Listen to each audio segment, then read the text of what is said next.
Hey guys, it's Lauren back with episode 2 of the Depolarizers podcast, where we talk to those who are effectively working to depolarize American politics. Last week, we spoke with Matt Iglesias and Sam Rosenfeld on the history of polarization and how that affects us today. On today's episode, we talk with Reed Galen and Eitan Hersh on how the red dogs turned blue, how suburban Republicans are increasingly voting for moderate Democrats, and the effects of political hobbyism on all of that. Thanks so much for joining us, and let's get into it.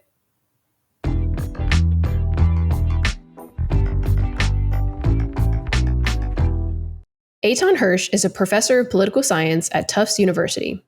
His research focuses on U.S. elections and civic participation. Hersh is the author of Politics is for Power, Hacking the Electorate, and other scholarly articles. Hersh earned his PhD from Harvard in 2011 and served as assistant professor of political science at Yale University from 2011 to 2017. Reed Galen is an independent political strategist and co-founder of the Lincoln Project, which was founded in 2019 by former Republican strategists who sought to defeat Trump in the 2020 election and worked to protect and sustain American democracy. Reed has spent more than a decade advising large corporations and before that worked on high-profile ballot measures and campaigns for John McCain and Arnold Schwarzenegger. Reed and Eitan, it's great to have you. Thanks for having us. Yeah, it's good to be here. So Reed, you have co-founded the Lincoln Project, so you know all about these anti-Trump Republicans. Can you talk more about how essentially the party left them and people feel essentially disenfranchised and disengaged and homeless essentially as voters? And it created a new swath of the electorate for moderate Democrats, essentially like President Biden. Can you talk about how the rise of extremist Republicans created this new electorate for Democrats? Sure. And thanks for having me, Lauren. I think it's important to understand that, look, I left the Republican Party in 2016 when it was clear that Donald Trump was going to be the nominee. I think more people, if they haven't left the party, don't consider themselves Republicans like they knew, like I knew. I worked for George W. Bush. I worked for John McCain. I worked for Arnold Schwarzenegger. I think you saw them spike or reappear as a group for Nikki Haley earlier this year. Now, I think it's important to understand that I think that a lot of these people, maybe, let me say this, probably a plurality of these people might have crossed the line for Joe Biden in 2020. I think they probably did the same again for Democratic candidates like Gretchen Whitmer or Tony Evers or Josh Shapiro in 2022. I think, though, it's probably a harder sell to get them all the way across the line to a Joe Biden this year, Lauren. I think getting them to stay home or to leave President blank is doable. That's not to say some of them won't come across the line for Biden. But I think that where we saw, a real consolidated effort in 20 to get these folks across the line and a lot of them willing to do so, I think it's tougher now, even though MAGA has expanded its reach, not only through the party, but down into certainly red states. And so I think the non-Trump Republican coalition is broader. But I think, unfortunately, it will be harder to get them to a Joe Biden. That doesn't necessarily mean it will be harder to get them to an Alyssa Slotkin or someone like that. But there does seem to be this mental/political block on Biden amongst these people. Now, that doesn't mean that their opting out of the presidential isn't beneficial to Biden, but I think it might be one vote in the right direction instead of two, if that makes sense. Yeah, it makes perfect sense. And I'm wondering what you think specifically like a Slotkin has on Biden. Are there certain elements to President Biden's character or policies or whatever that are maybe making people think, like you said, to leave it blank versus actually voting for him? I think, unfortunately, a lot of it, and this is across the board. It's not just for Republicans. I think it's his age. I don't necessarily think that it's true that he has, lost a step cognitively, but I think that the Republicans and Trump have done an excellent job of utilizing that as a disqualifier for Biden. And I think the Democrats have done a terrible job of pushing back on that or highlighting Trump's insanity on a regular or continuing basis. Yeah, we do a lot of awesome work with the Blueprint, and they put out polling all the time on people just quite frankly not even knowing what President Biden's policies have been that they actually really enjoy and agree with. And so they only see the glaringly obvious things like his age when they consider whether or not they're wanting to vote for him, but they don't necessarily hear about the things that he's doing that they actually really agree with and could get behind. Awesome. Well, I'm going to switch it over a little bit to Eitan's group. Portion of the conversation here. So, Eitan, you wrote a really great book called "Politics is for Power" several years ago, which seems so prophetic and great for the times that we're seeing today. Your book really talked about how people could create essentially opportunities to engage instead of just complaining about something. How does political hobbyism, as you coined it in your book, play into people essentially saying, I'm not just going to tweet about this and be mad. I'm going to activate and vote for a Democrat, like Reed was saying. Well, I don't know if it's going to help them vote for a Democrat, but I think it's going to probably moderate their politics. I mean, I think, so many people, the vast majority of people who are cognitively engaged in politics never really have the experience of politics as human interaction. So, they have, of course, they tweet something or they argue with people on Facebook or they watch some dumb viral videos, and that's sort of their exposure to politics. And in the book, what I tried to do was showcase those kinds of people, but the ones who, instead of just doing that, go and actually build either a policy coalition or political coalition in their communities. And, I think like the obvious thing that happens when anyone ever does real politics, that means like, when I mean real politics, I mean either policy advocacy at the state or local level or coalition building. So you're like trying to get votes. Like, I want this state legislative candidate to win. So I know I need an extra 1,000 votes. And then you go to those doors and count those votes. It's moderating because there's another human on the other side. You get a sense of in real time what they respond well to, what they don't respond well to, what the kinds of talking points your party might have that come across like just terribly to a normal person at the door, what resonates. And it's humbling. It's very hard work. And it's moderating in the sense that you just sort of like learn that even your neighbor in a community that might be of relatively like-minded people just might disagree with you. And, there might be some common ground. It might be on this particular issue, but on that issue. And you reorient your whole political self toward being strategic as opposed to like being non-strategic, which is how like 95% of the political world is non-strategic. And it's terrible. It's polarizing. Yeah. And when we think about, I guess, essentially some of the ways the places we're seeing these things happen, do you have a sense of where you feel like some of this decision to, and this is for Reed as well, but people essentially standing up, like you talked about Haley voters. So we're seeing Haley voters in Michigan and other places. Are there places where we see more prominence of Republicans who are wanting to combat extremism by voting for someone like Haley, or even, again, coming over to vote for President Biden? I mean, my basic take is this, is like, there are, even at the state and local level, you can play an insider strategy or an outsider strategy. And a lot of times, particularly as people like sort of age into their communities and they want to lean into community service, they start to play an insider strategy and they tend to be moderate and they push back on both sides. I think, the NIMBYs in the fight against YIMBYs in communities around development are often, older people in the community who sort of see their role not as particularly partisan or ideological, but they just sort of want to keep things status quo.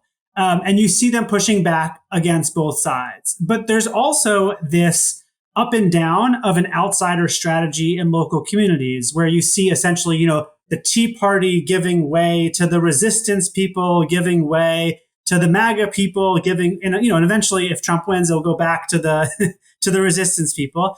And in that process, some of those people really do turn into quite effective long-term strategists. It might be the people who run for county election clerk and they ran because they're activists on the right, and then they actually need to run the election system, and that tends to be moderating to actually do the job. And so, they do that. I think we saw a lot of this on school board politics in the last few years where you can see parents get, agitated about critical race theory or gender roles as they're taught in school. So they get roped into a school board meeting and, most of the people just fall away, but some of them decide to run for school board. And then, so I think you see in any direction, once you're caught up in that wave. And I think a lot of the sort of like the Trump era resistance people were, some of those stay and become long-term engaged people in their communities.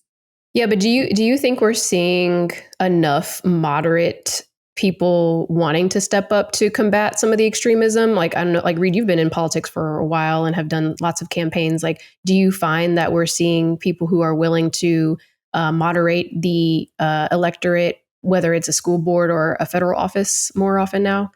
I think yes, I think is the answer, but I don't think that for a lot of voters, it's a conscious decision, if that makes sense, which is I'm doing this to moderate extremism. They might do it in the context of I'm willing to vote for someone I don't know that well or someone different than the insane school board member because I don't like the fact that they're crazy, if that makes sense. But I don't think it's a larger strategic thing of them saying, I am pushing back on extremism because extremism is bad, et cetera, et cetera, et cetera. In the abstract, if you ask them in the after the fact, yeah, I don't like the extremism on my school board, but I don't think there's a larger mission in individual voters, if that makes sense. But that being said, I do think that, and we have seen this in both smaller, unique elections like the mayor of Jacksonville or the mayor of Colorado Springs, Colorado, where even if those are nonpartisan elections, everybody knows there's a Republican and a Democrat. The moderate, competent, confident Democrat will beat the MAGA, right? It should beat the MAGA. And I think you're going to see that in a lot of U.S. Senate races. I think you'll probably see that in a lot of U.S. House races. The Senate's a little bit different, but, again, I think Tester's someone who's a moderate Democrat in Montana who's just running against a carpetbagger, right? So like that's a different dynamic. Some of these races have individual dynamics. Trump is different in that he's ubiquitous, right? And it's the ultimate national election.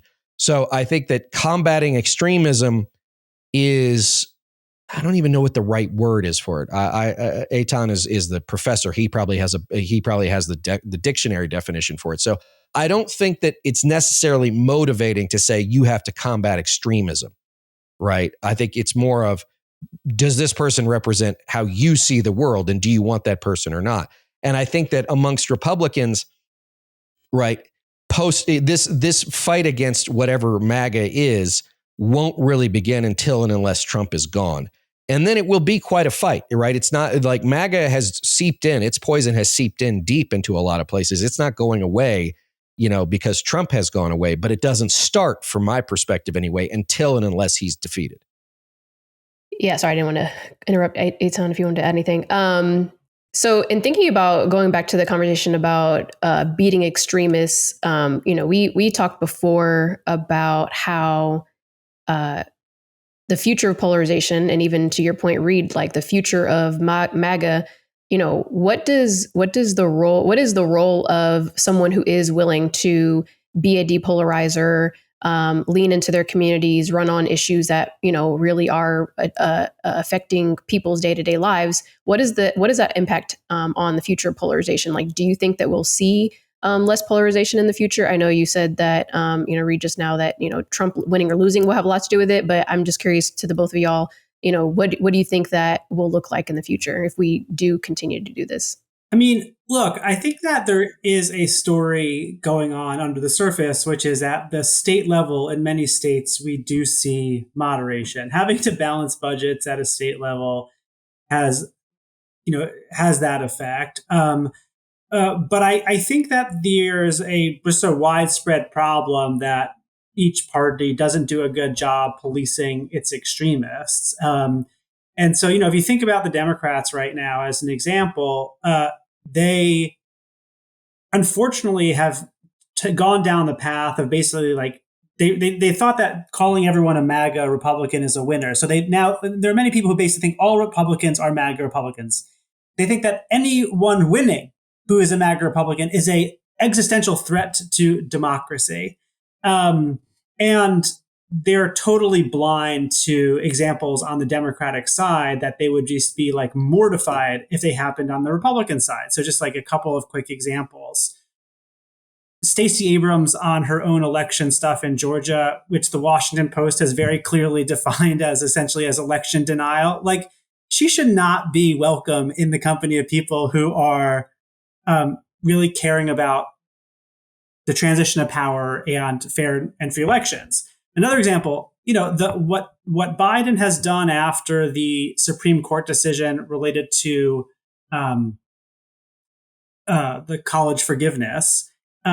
If Trump had done it, Democrats would call it, he's finding every which way to deny what the Supreme Court says. And so party coalitions need to carve out space for that kind of dissent. And I don't think either party is particularly doing a good job on it. It turns out that very few people in the world, very few, are actually like principally committed to like process arguments. They are really just like, if something is, if some anti-democratic thing happens to be consistent with their values, they'll support it. However, I don't think that's actually that might be like the right way for an academic to describe it. If you're just a run-of-the-mill politician, the right thing to do is just to stay out of the fray with all this stuff and probably not engage in telling which party they're not consistent with their values. Just stay focused on bread and butter issues. That's how I would sort of see it. But I do think like collectively the broader party coalitions need to do a lot better job policing their own sides. But I would say this is that there's little economics, political or financial, in that, unfortunately, in this time, right? Because outrage drives dollars. Outragement, it's not a real word, but outrage drives engagement, right? And this is all, we're an eyeballs economy. And I'd be lying if I said I didn't use that, right? I mean, for me, what is the fastest way to make an impact in a political construct, to drive an emotional response, whether or not that's anger, fear, sadness, joy, whatever it is. I mean, we forget that politics is an emotional game. Governance, different, maybe, but politics is a binary choice. You're going to win, you're going to lose. And so, yes, bread and butter issues matter, but only in the context that a campaign or a party is making the legitimate case for why they're better on those issues. But that's a sense of belief, right? And I think this, as a former Republican, I can tell you, this is why Republicans are good at politics or better at politics, the bare knuckles piece of it, the Democrats, which is Republicans understand that you fight these races in terms of narratives, stories, and values. Democrats want to fight in the context of issues and what I'm going to give you. They make it too transactional, frankly. And I think that's also why you see, Lauren, cycle after cycle, Democrats have to go convince their voters to show up again, right? What are you going to do for me this time? Because you've conditioned your voters to be expecting something. Whereas Republicans say, here's election day, show up, and they salute and march forward. I love that. And I don't think we talk enough about that, Reed, particularly on the Democratic side, because, man, when it is so transactional, it does create the expectation that you are having to bring something to the table every time to earn a vote, which is obviously you want to earn someone's vote. But I think the values piece is important because you're right. Conservatives do, talk about values more often than Democrats. And that's what keeps something more sustainable over time versus just, like you said, the issues that are not necessarily things that people can relate to. But if I would also say that, just in this is something I think, Lauren, that you and Liam really hit on, is that, for the Democratic coalition, right, its strength is its diversity. That's also its weakness. And I think also a lot of professional Democrats don't understand, and I think this is an important distinction, that whether or not it's, upper income, college educated whites, whether or not it's Latinos, African Americans, Asian American voters, they are more culturally conservative than the leadership of the Democratic Party in many places. That doesn't mean they're more socially conservative. I'm not talking about gay marriage or LGBT issues or abortion. But, when you go into a community that is focused on family and education and community, and you discount those things, or even love of country, frankly, right? A lot of immigrants came here because they knew it was a better place to make a life for themselves and their families. So if you go in saying America is bad, when these people came from someplace that was objectively a far worse situation, it's very difficult to convince them that you guys share values, if that makes sense. 100%. And I want to go back to two things. I'm writing them down. Hopefully I don't forget them. Eitan, you said a minute ago, each party doesn't do a good job of policing its extremists, which is beautiful. Chef's kiss on that. We talk a lot about essentially, big words like illiberalism on the left and on the right. But I don't think we have really delved into why we don't do a good job of policing our extremists. Do you have any sense of why that is? And, maybe your possible solutions for helping to do better policing on that job? I think the practical reason is, Frederick Hayek wrote about this a while ago about why kind of big government regimes can do some nasty stuff. You start to see that your side needs to win, and any dissent from your side winning is a threat, and so you're willing to suppress any dissent in order to make sure your side wins. I think that we have this kind of winner take all politics moment where elections are really close. Everything is very close all the time. You often are just around the corner from winning the next fight, and you want to just, duck all of those kinds of things that might separate your own community from one another. Obviously, it's the other party's job in an election to showcase those cracks on the other side, and so it's sort of like not the solution that's like, that is good or bad. It's just that's the solution. The other solution is that both parties get to show the other side where they're inconsistent, where they're kind of talking out of their,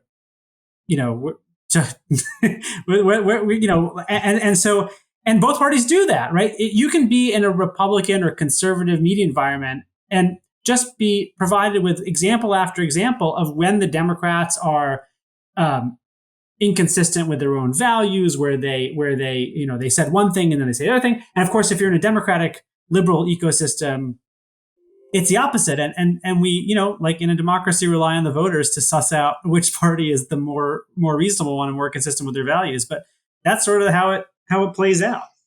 Well, and I would also say, just on the policing of the sides, right? On the Republican side, from my perspective, the group being policed are the non-extremists. The extremists are doing the policing. You can call it a purge. You call whatever you want. I mean, look, after Trump's conviction, Larry Hogan says we should respect the rule of law.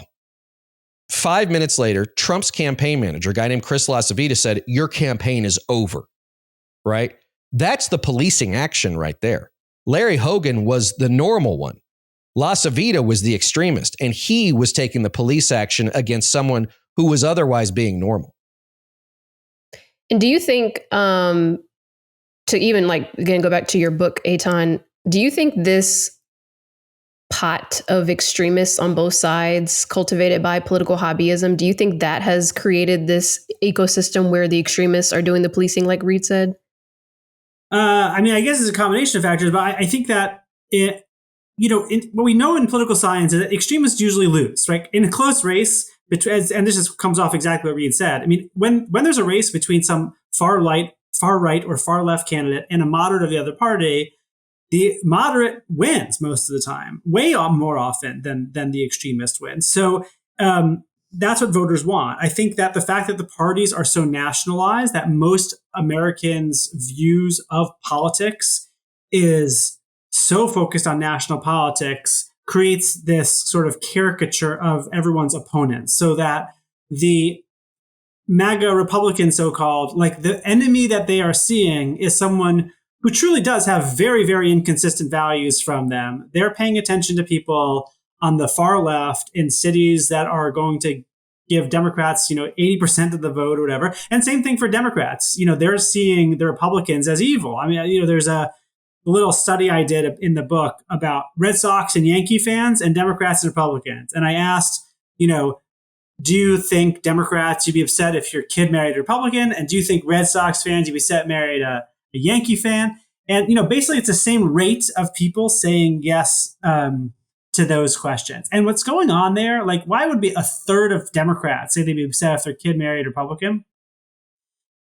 The situation is like this. If you're a Democrat, say in Massachusetts, and your kid marries a Republican, the Republican they're going to marry is probably some like Charlie Baker Republican who's pretty similar to them on a lot of dimensions. But in your mind's eye, the Republican you have in mind is someone who's like extreme and in a different part of the country and with a very different culture. And that happens because our views of those parties are so hyper nationalized, and they're nationalized because, again, just pulling on something Reed said, the demand in politics is for this juicy, sensationalized fight that's very emotional, and it's just so distinct from the actual policy making that has to happen in legislatures. But nevertheless, that's what drives it. People, if we have like sort of a political campaign economy where you need to make an ad to get donations, then yeah, you're going to send the most emotion-driven thing that makes the other side look like the enemy. And I want to get back to some of the premise of why we were having this conversation to begin with is about the suburbs, particularly, right? And how, like you were saying, the Charlie Baker Republicans in the suburbs are willing to work with moderate Democrats. What are y'all thinking about I guess essentially, well, let me back up. So the majority of people who live in the suburbs in this country, I think it's like 70% of people live in the suburbs, right? So it's like the majority of the country is actually living in the suburbs. So a lot of what we're seeing is like this direct reflection of people who live in suburban areas and are voting and having federal and state and local level repercussions in it. But like, why did we see things shifting, trending toward Democrats in suburban places?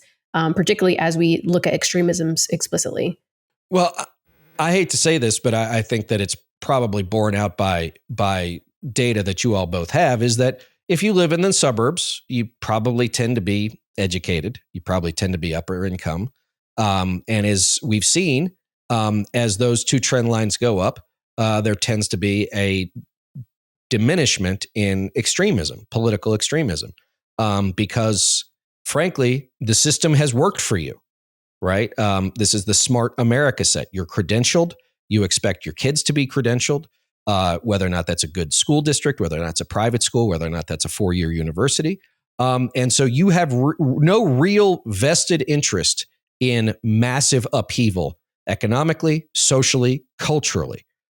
They are, in some ways, I don't know if they will be the silent majority, as Richard Nixon called them, but they have tended to be the leavening agent in American politics. I think the problem that we're seeing in this moment at a presidential level, anyway, I don't think it holds as true at the U.S. House or the U.S. Senate level. Is that leavening agent is being asked to deal with two choices, neither one of which it wants, if that makes sense. And so I think that, this race in 2024 could really be the battle of the undervote. Remember that everybody says, oh, well, Hillary Clinton lost in 2016 because Trump won Michigan or because Jill Stein got more votes, got so many votes. Hillary Clinton lost in 2016 because a whole bunch of Democrats who should have shown up for her didn't. Right? That's why she lost. That's why Trump lost in 20. In Wisconsin, 50,000 Republican voters left President blank. I think it was something like 15 or 20,000 in Georgia. Remember the famous I need 11,428 votes or whatever it was. And so, if you have a whole bunch of, otherwise general election, 4-year general election voters saying, I'm just going to sit this one out, then it really becomes a base play. Right? Who can churn out their base more than the other one? And unfortunately, that drives more extremism because you have to say, I'm for X, Y, and Z because I know that my activist voters need to hear that. And as you do that, you're leaving more and more of those suburban voters, Lauren, saying like, well, where do I go now? Right? And I think we've had so many years really since 2012, of the American electorate being, focused on the lesser of two evils. You could argue that, neither Barack Obama or Mitt Romney in 2012 or Obama and McCain in 2008 were perfect choices. No such thing. But I would venture to say that both of them were considered legitimate by the opposite party, if that makes sense. Like maybe we didn't like them, but nobody ran around with the words fascist or incompetent, if that makes sense. No, I love that. Sorry, I was taking notes on that because that's really good. So we have a few minutes left because I know we have to hop soon. So I want to go to a question. And before I ask that question, I'll ask this question that you guys can chew on because it'll be our final question. So we always ask at the very end, what are some depolarizing activities that people who are listening to this podcast can do in their day-to-day lives? So it can be anything from reading Eitan's book or, doing something, which actually I think someone recommended that on one of our other kind of conversations about your book, which is great. Or it could be, running for state office as a moderate, whatever.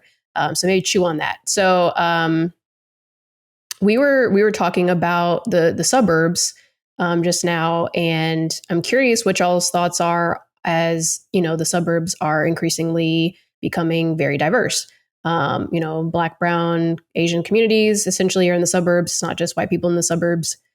So like, what does that affect, do you think? What does that affect having on suburban electorate and people's decision-making, particularly as we look to combat extremism?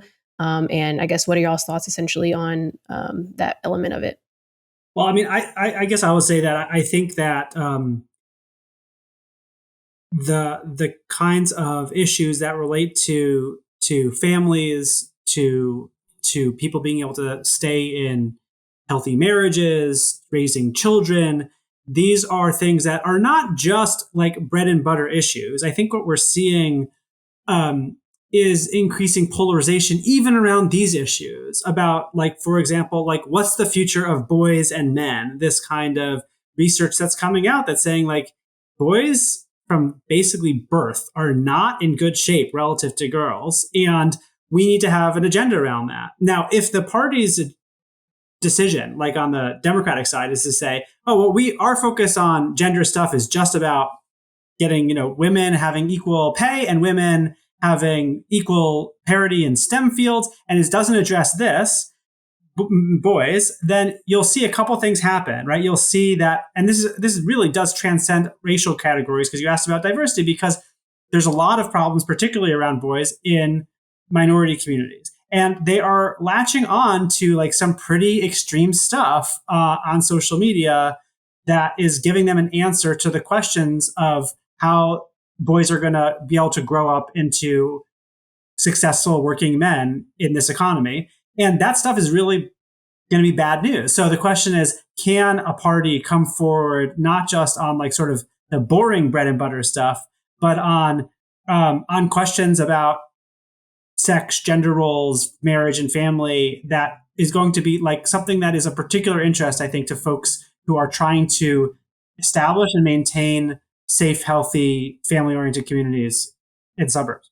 Yeah, look, I mean, I would latch on to that too. Is you know what? Most folks just want normal, right? They want normal. They want to be left alone, and they want to know, as we talked about a little bit, Lauren, before we went on. They want to know that if there's a set of rules, they apply to everybody equally. Now, do I know that is impossible on some level? Do I know that there's not a lot of human history that demonstrates that? I do. But that doesn't mean that the striving for it doesn't matter. In fact, it maybe matters more than anything. And I think I'm going to get, philosophical, and I'm going to lean on all my humanities because I'm not a math guy. Like, belief matters. Belief that we all deserve a shot matters. And to Eitan's point, that means whether or not we're a young woman of color or a young white man, an older immigrant, right? Or an older person who worked in a coal mine. We all want to know that somehow we've had our shot. We've had our ability to say, yes, this is what I would like to do. Now, again, That's a long way from saying we want to give everybody everything, because that's not realistic either. It's if given the opportunity, did you take it when it was offered to you? If you choose not to, that's on you, right? That's on you. We're not going to fix the human psyche of I'm willing to work for it or I'm not willing to work for it. But again, it goes back to this idea of if I say X and I get canceled because I have this trait, but somebody else says X and they get away with it, or an entire, political party or movement is willing to come to their rescue because, as Eitan said, because my hypocrisy is okay, but yours isn't, right? Then that's where we get into trouble. And so I don't think that you have to promise everything to everyone, because that's a promise, frankly, no one believes. But you have to say, here I am trying to represent the best of all of us, not that person or this person, but the best of all of us, because we need to do the best we can for the largest number of people. Is that going to work? Not always, not even often, but that's where you have to start. And I will stop with that because, again, no one believes in anything because, as Eitan said, neither one of these parties is selling anything anybody wants to buy. 100%. And Eitan, I think we could do on a whole nother episode on boys and men. I think Richard Reeves is the one who wrote the book about that recently. Yeah. And he's starting since, it's really fascinating and honestly just sad and scary stuff.